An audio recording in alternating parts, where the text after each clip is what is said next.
Ang laki na ng tubig. Papasok na yata to sa tindahan.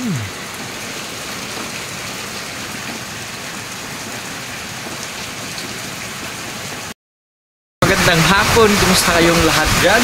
Welcome back to my YouTube channel, Genevetmix TV, ang tindirong vlogger-vlogera ng Mandawi City.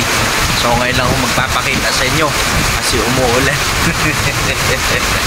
Kumusta kayong lahat dyan mga kasari? Kumusta inyo ang mga area? Naulan din ba? So kanina pa ito umuulan mga kasari, no? Mga 1 PM.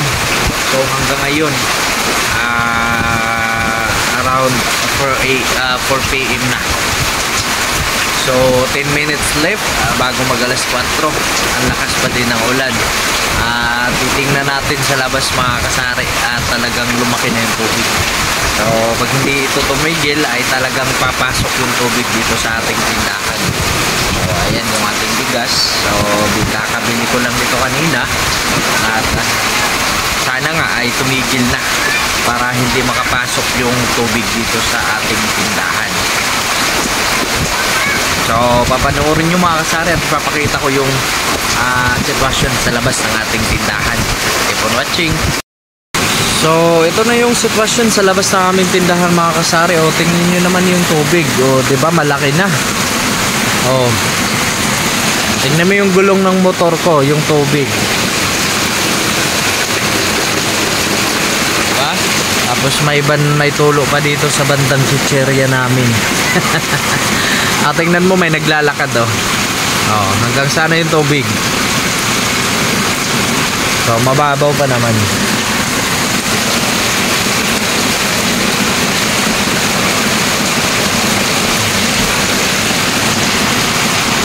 Diba? So malalim na. At kung hindi ito titigil ay talagang papasok yung tubig dito sa tindahan. Katulad nung dati, no? Halos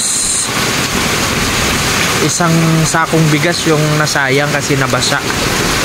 Natumba yung pinatungan ko ng bigas. Ito yung drum, ito yung pinatungan ko. Hindi ko naalala na lilitaw pala ito. Anong tawag dito? Oo nga, lilitaw. Kasi plastic eh. Ayan.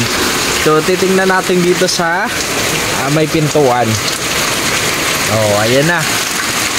Di ba? Kalahati na sa unang stick. Ayan. So ang lakas kasi.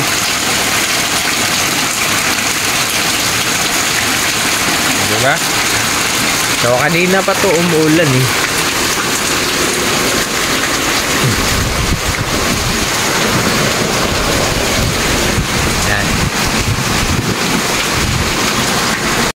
So yun lang mga kasari at ako'y napa-update tuloy. Napa-update tuloy ng wala sa oras. So napa-update tayo ng wala sa oras mga kasari kasi nga ay umulan. So kung hindi siguro umulan ay hindi ako magpapakita ngayon. So kamusta na kayong lahat dyan? Sana nasa mabuting kalagayan tayong lahat, no? Lalong lalo na sa ating mga kapakasari. At kahit ikaw hindi kasari at napapanood yung aking video ay sana ligtas sa iyong lahat sa anumang kapahamakan. So yun lang, no? Maraming salamat sa inyong lahat. At kung ikaw ay nanonood ngayon hindi ka pa nakapag-subscribe kay Genevetmix TV, don't forget to like, comment at i-subscribe yung aking YouTube channel. So once again, Genevetmix TV, ang tindirong vlogger-vlogera ng Mandawi City. So magandang hapon sa ating lahat. At time check. Ayan. So 5 minutes left bago mag alas. So bye bye until my next vlog.